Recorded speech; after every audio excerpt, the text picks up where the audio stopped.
Okay, folks, this is Bob at Bob's Classic Cars and Parts, and we're continuing our series of trying to fix up these older cars that may not be classics but be daily drivers. And today I'm working on a speed sensor that mounts on the rear end on this 2000 Dakota. This is what I ordered, and it fits down into the housing. It's got a little hole there for the bolt, and there's a there's a stud that sticks up, holds the brake cables also. So you got to take the there's two nuts. One holds the brake cables, and the second nut holds this speed sensor in, and then it plugs in. And I've already got it unplugged. I just wanted to disconnect it to see if that solved my problem, and it didn't. So that's why I decided to get a new speed sensor anyway, since we're replacing about everything else on this truck. This is the part number we come up with. I haven't got the old one out yet, so I don't know if that's correct. But it was standard ignition, A.L. Adam Larry, S's and Sam, and then number 2. Got off Amazon, pretty cheap. So let's get up under. I'm gonna put a little liquid wrench or something on this so to help pry it up. Hopefully it'll penetrate, help pry it up. And then of course you got to put a little bit of oil on this orange opening right here when you stick it back in. Now, let's hope this goes smooth. It's when I had the drive shaft out would have been the time to put this in, but the part hadn't come in then, and I needed to go to work the next day. I had a customer need. I do some mobile work too, and had a customer needed me bad, so weren't able to do it. But we're gonna have to go up under the spare tire and kind of work our elbow around the back side of the rear end and try to get it that way. Okay, so this is it right here. Like I said, I've already got the harness unplugged, and that was a challenge in itself. Take that top bolt off right there, which I have determined is a 12mm. You lift all of these brake cables up out of the way, gets you to the second nut, and once you get the second nut, probably can just twist it out. But if you can't twist it out, I do have some pry bars I brought with me. So let's see what happens here. They got this piece made in, the harness is made into. We need to get that out also. Matter of fact, it might be right now, might be the time to get that out before I take this thing off.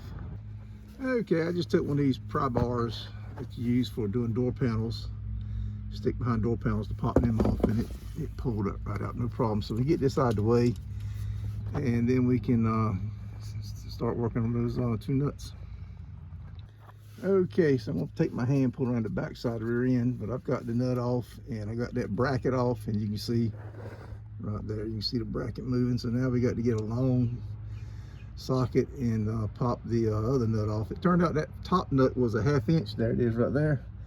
And there's the ratchet socket. Turned out it was a 1/2 inch. I used to use a 1/4 inch drive. Well, let's see if we can get something on that. I may have to get a 3/8 drive. See if we can get something on that bottom nut there. This right here. You can see. All right, be right back. So far, so good. Alrighty. So what happened? I broke that loose with it was a 9/16, and it turned the whole stud and all out right there. So this is free to come out now, and it's stuck like I thought it would be. I might get a rubber mallet, see if I can't tap it around a little bit, break it free. If not, I got the pry bar, but I can't see up in there to see exactly where I need to put the pry bar. I don't want to break it off in there. I'll never get it out. So let me experiment with that a little bit. I did put a little lube around it, and this thing here definitely needed the 3/8 drive. Let me see if I can tap it with a little rubber mallet or something. All right, I got it out. Look at the metal shavings on that thing, won't you? And just pure gunk around that O-ring is probably dry rotted, but I didn't break it.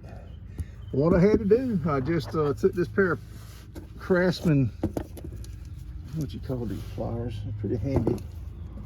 I got these as a gifts, Rolo grip, and I just grabbed hold of the top of it, and I just started turning, and I got it where I could get it to turn around, and I just kept wiggling it back and forth, and finally I had enough of a gap. I could take this little tool here, and I just kind of came up in here and just started prying on it from different angles, and the next thing I knew, it started working itself out. Wasn't all that bad. So I've already took this towel and cleaned out the hole, the piece was in. So let me put a little bit of lube. I think if you just put lube on just the O-ring, you'll be okay. I wouldn't put it all over the whole piece here. I think it needs to. That's probably why this thing triggered the ABS light. It's got all that metal shavings on it because it appears to be magnetic. But I'm just going to put lube on the, I'm going to put white lithium grease on just the O-ring. And we're going to reinsert the new one and hook it up. And yeah, I broke the tab, I think. I don't know. Maybe not.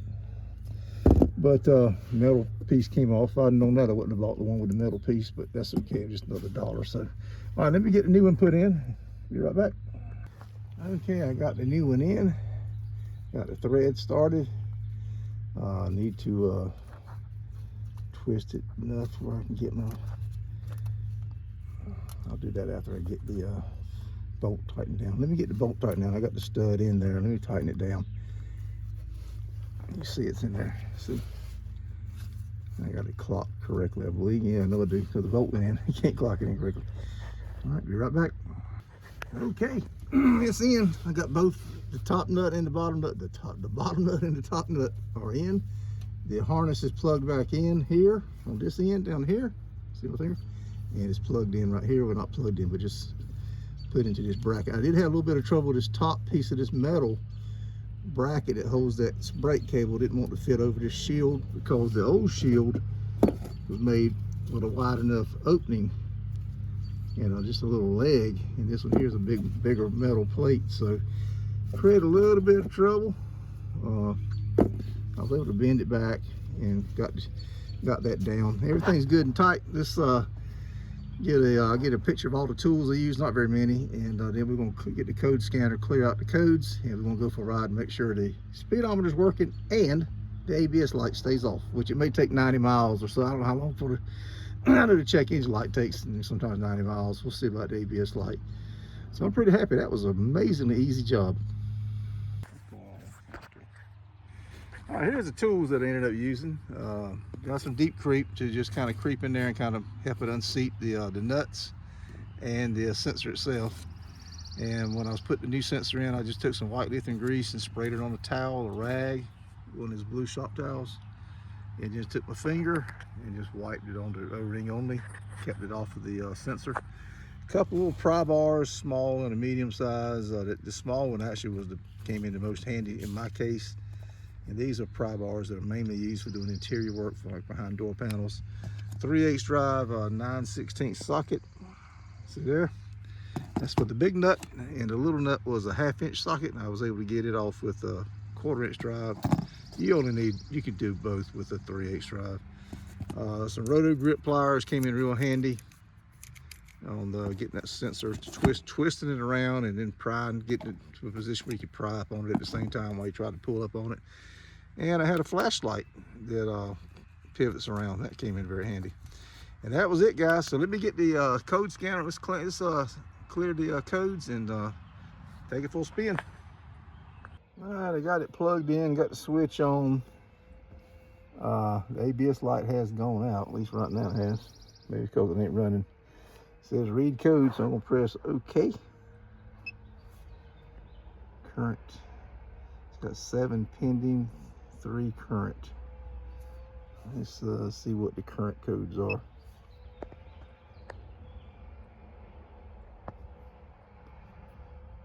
I got a P500. Let's click that. Let's see here. That says vehicle speed sensor. PO40 455 evaporative leak detected. That's why the check engine light's on. And this vehicle code is defined by the manufacturer. Please enter to select the manufacturer. Okay. It is a Dodge. Let's go with Chrysler, I guess. And it's a pressure switch check. All right. Let's go to escape, get out of this. Let's go to the pending codes and see what they say. Hit OK. And it's processing those. It says there's no fault codes, so Let's go. Okay, let's escape. It's current code. Let's go back up to current codes. I think I cleared those codes out. That's why it's got 07. There was code 7 codes, but they've been cleared out. So let's go up. Current. So let's escape out of this. Let's do erase codes so we know what they are. Erase codes. Are you sure? Yes, I'm sure. Let's erase these. Turn the vehicle, turn ignition on with engine off. Press enter. Okay, I've done that.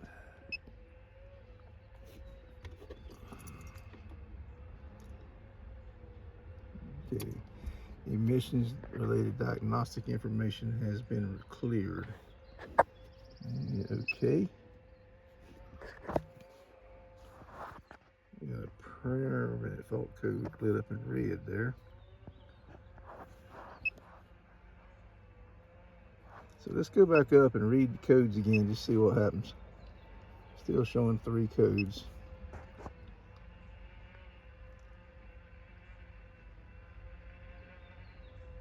So it's only, okay, it's just got the 1 code for the manufacturer. They did clear the other 2 out. Okay.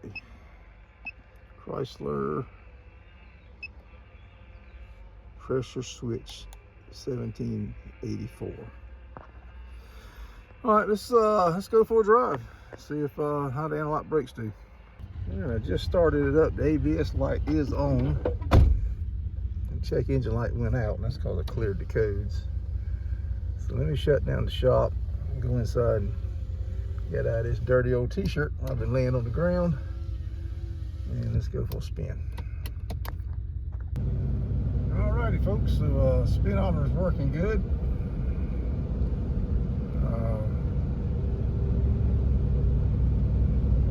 Braking is okay. All the lights are out. The ABS light's out. The check engine light's out. The brake light is out. I was wondering why that was on, but we know now why, I guess. So pretty sure the check engine light's going to come back on. Let's get up a little speed here. It's got some kind of evaporative leak, probably back there around that charcoal canister most likely, or the gas cap. But in this state here, North Carolina, when a vehicle's 25 years old, they no longer have to do emissions. So the truck runs great. It's not anything that's causing any kind of pollution issue. So speedometer's working. All the lights are out. I'm happy. That worked. The only thing now is to check it, make sure the I don't think it is. Just make sure the rear end's not leaking any grease up from around that new sensor. I put a little bit of lithium grease around that O-ring and slid it on. It fell in amazingly easy. Hopefully it's tight in there. It did pop. I didn't have to push it down in there very hard. And I got it tightened down good. So we'll keep an eye on that. That's good. And we'll move on to the next thing. All right, I hope you guys got something out of that. I meant to say also in that video, when you're tightening all this stuff down back there, you're working with plastic, don't get a Hercules, just get it good and snug. It ain't going nowhere. So keep that in mind. All right, folks, we've got quite a few videos on this Dakota on the channel, on a couple other cars on the channel, with the Mercury, the Mustang, the S10, a lot of helpful tip videos. So got some car racing on there too. We got some junkyard crawls.